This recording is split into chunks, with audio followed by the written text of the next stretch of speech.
Well, hello there. It has been a while. It's been a long pandemic.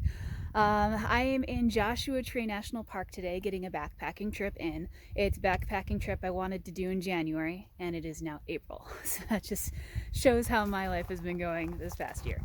But I'm here and I'm doing the California Riding and Hiking Trail, which is kind of the main backpacking trail in Joshua Tree National Park. A lot of these trails in Joshua Tree are more routes and they're a little difficult to follow, but this one actually has some nice signage and everything. It's about a 38 or so mile trail, and it goes from the north entrance, which is where I am, just outside the town of 29 Palms, to Black Rock Campground in the western part of the park. So this is kind of a go-to trail for me. I live within 2 hours of Joshua Tree, and it's a fairly easy trail, for trying out equipment if you're new, carrying a little extra pandemic weight. And the elevation is very gradual. It's a very gradual change. There's only one maybe part that gets a little hard, and I'll probably be hitting that tomorrow. But it's a trail I can do pretty much not summer, so anytime besides summer. In the winter, it does get below freezing, so in January you need to bring your winter gear to stay warm at night. But other than that, it's really easy. As far as permits go, self-registration, my favorite type of permit. So basically, you just have to pick an area of the park that has what they call a backcountry board, which has these registration permits, and you have to park in one of those parking lots. Basically, so your car is registered, they know you're not missing, that sort of thing. So after that long introduction, let's go. Okay, so this is the trailhead. You can see there's a nice sign here. California Riding and Hiking Trail. According to this, it's 37.3, so not quite 38. Hoping to make it to Keys Road today, if possible. If not, it's not a big deal. I do have a water cache at Keys Road. That's kind of a bigger water cache. On this trail, you actually have to cache your water, A, because there's not really water sources here, and B, the water sources that are here are for the animals. But luckily, this trail crosses a bunch of roads where you can cache. So first things first. I'm gonna deposit my registration. It says deposit here. I don't even know if that's in frame. Yes, it is. Okay. Deposit there. And then here's a nice map on this backcountry board of this section. It'll probably be the first half of my day. So I'm at the north entrance. I'm going to be headed south, just paralleling this main road that goes through the park. And then I'm going to be crossing over kind of west at this place called Two Tanks.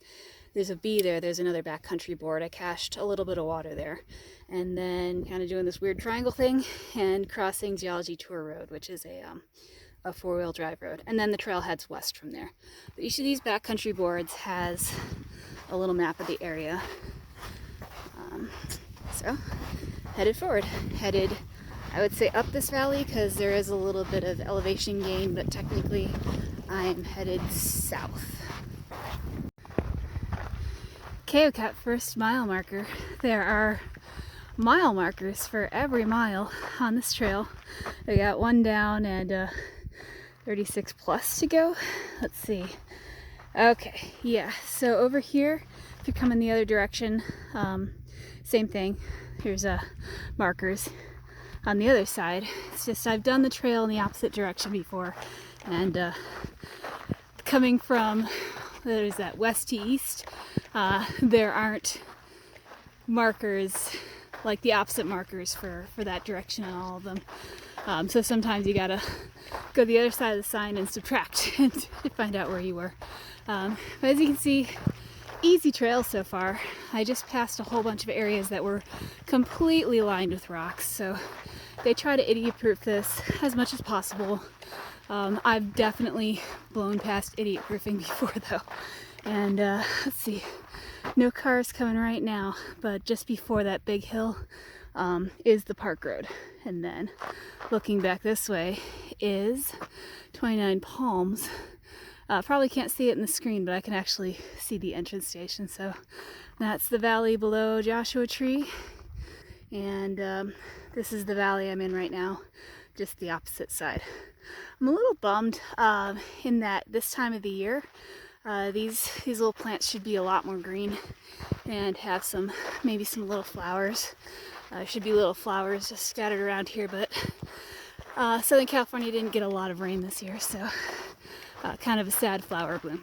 Further north there are blooms, but oh, here's a couple. Couple little blooms, some little yellow flowers right here. So yes, it is springtime. Okay, moving on. Jackrabbit. Usually these guys are running away from me. Got those big ears.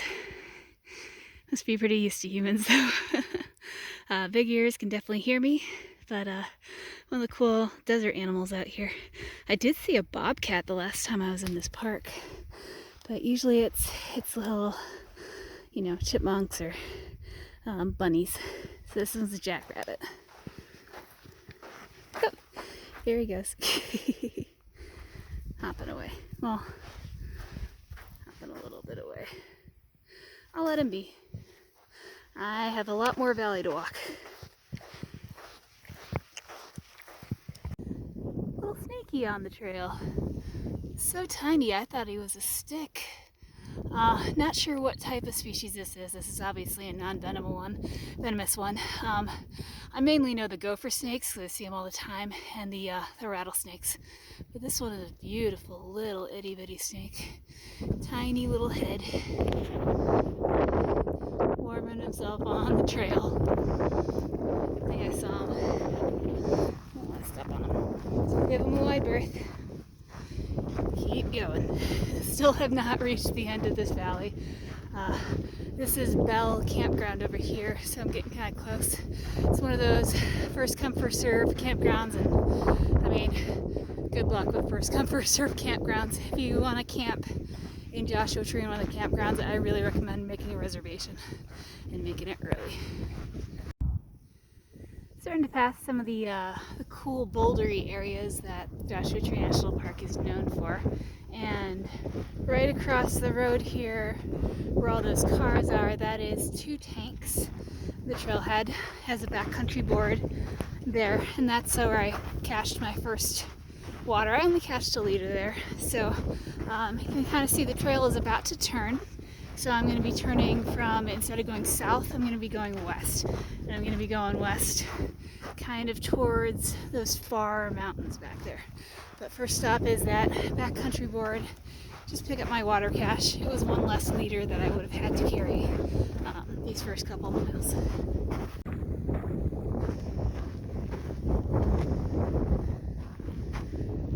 Oh no.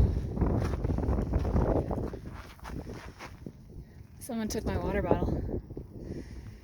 Oh no. Well, I guess I gotta make it to my next water cache. Someone took my water bottle. It's labeled and everything. Well, that sucks.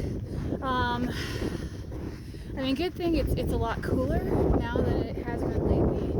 I should be able to make it to the next water cache, and it should be there. I don't usually cache right next to the backcountry boards, and I may never cache next to the backcountry boards again. I usually kind of take it close to the trail and hide it behind a bush that I then note. But like when I cached it, there were a lot of other jugs.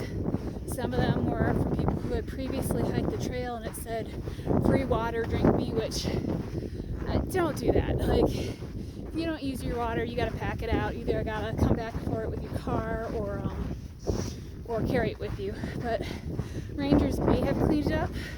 It was also just a liter of smart water, so somebody may have grabbed it. So I've got to keep this stuff a little bit more hidden.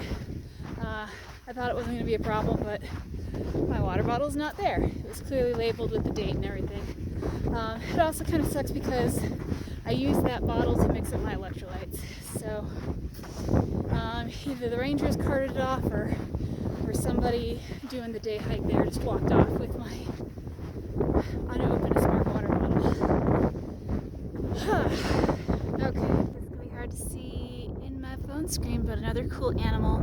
I've been seeing a whole bunch of whiptail lizards, but there's a horned toad, horned lizard, whatever you want to call them. They're kind of cool and different. They use their spikes on their back as a defense, as like a shield. This one's just chilling. Decided to get off the path, which was better than the snake did. So, not that far past Twin Tanks and heading towards, I'm first going to hit Geology Tour Road, which is a 4-wheel drive road, and then late in the day I'm going to have to hit Juniper Flats to get my water cache. Okay, hit Geology Tour Road. There's another backcountry board. You can see there's water caches here. Probably less likely to have a day hiker, interpretive trail person run off with your water cache from here. But Geology Tour Road, I have not looked at it this way, but you might be able to take vehicles, at least high clearance, up to here. I'm going to slowly swing around this way. You can see there is a Jeep over here, but further down this way the road does get very, very sandy. So I've never tried getting out here in my 2-wheel drive, but you might be able to cache water here. So picking up from the map at the north entrance, which was way up back there off the map, so I came up this valley, water stolen, and I basically did this weird little triangle thing to here, Geology Tour Road. Picking up, gonna continue going west-ish down this way, and then this is the pass that you go over in this section. It's not bad, but it's like the only real challenge you have. So going over the pass, past Ryan Campground, Keys View Road has a backcountry parking site, and that's where my next water cache is, and that one should be behind a bush. So I'm gonna try to at least get there. I need to camp a mile away from any road, so we'll just see what kind of daylight I have left. So continuing on. You can see we're getting into more of a Joshua tree section. They're getting a little older and healthier, a little bigger, getting more of them too. So it's really different from where I started out this morning. Really different from, I would say, even Geology Tour Road. I didn't see this many. There's some over here too. I'm gonna get to the really big Joshua trees tomorrow, but this is what the park is known for. It's what the park is named after, and they're not actually trees. They go really tall, but I believe they are a type of yucca. So you can see these are yucca down here too. It's either a type of yucca or closely related to a yucca. And because of that, they are not particularly strong. So please don't climb Joshua trees or hang anything from them, because they're not actually trees. Coming down from the pass, there is historic pipe, and there'll probably be a couple more times across the historic pipe. I believe this is pipe leading to the Ryan Ranch. Again, I'm just coming down from the pass. There's not much to show on the pass. It's not a dramatic pass. It's very doable. Alright, so just barely I can make out, well, not barely, but on the screen barely I can make out the ruins of the Ryan Ranch. So let me see if I can try to find it in the screen. It's a little difficult. There is, it's right there in the middle. There's ruins of an adobe building that was the main house of the ranch, and then if you go up here, there's a little white structure. It's like a pump house or something. But there's a lot of little ruins in there, a lot of foundations, kind of fun to explore. But right in front of me, where these cars are, is Ryan Campground. First come, first served campground, so again, good luck. But it does have a pit toilet, so the trail comes straight into it, and you gotta go left. And left will get you to, of course there's no cars on it right now, Keys View Road. I could see cars going from it earlier. And then just to kind of do the 360 here, coming from the trail. The Lost Horse Mine, owned by the Ryans, is in this mountain range here. and then that is the pass I just came over. I did see the pipe kind of go in and kind of follow this mountain right here, so probably leading to the ranch or to the mine. Continuing on, making a left-hand turn at the campground. Oh, let's see what mile marker it is. There's a mile marker right here. Mile marker 18. Okay, so I cached my water right at the junction from this backcountry board right here. And one note about this particular backcountry board, I don't know if it applies to all of them, but if you are caching water here, I've seen people, oh, that wind is strong at times. I've seen people cache those big kind of like brick-shaped jugs with the spout, and I've seen holes in them, and I thought people were making holes in them to get the water flow better, but instead, when I was caching my water, I saw the ravens poking holes in those things. So just FYI, probably don't need that much water anyway, but those brick-shaped jugs with the spout, the ravens have learned to poke holes in them here, so don't bring those. Alright. And it's still here. And it's still got water in it. Okay.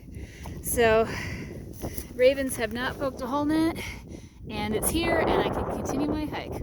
Awesome. Also, the sun is low in the sky, but it's not that low. Definitely can get the mile past the road in. See how much further I can go today.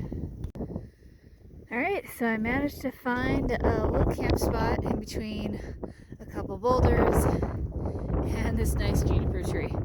It's at least a partial wind block because the wind is really picking up now that the sun is going down. So this is looking back at the direction I came. Basically walked along this hill that comes by. That's where the trail went. Trail is actually like way down here, like I guess maybe past this boulder. I just saw this stack of boulders and I went to see if there's a campsite. And tomorrow I'm going to be heading this way. This is a nice sunset. This way to the end of Juniper Flat and then into the remote section of Joshua Tree National Park, the western section.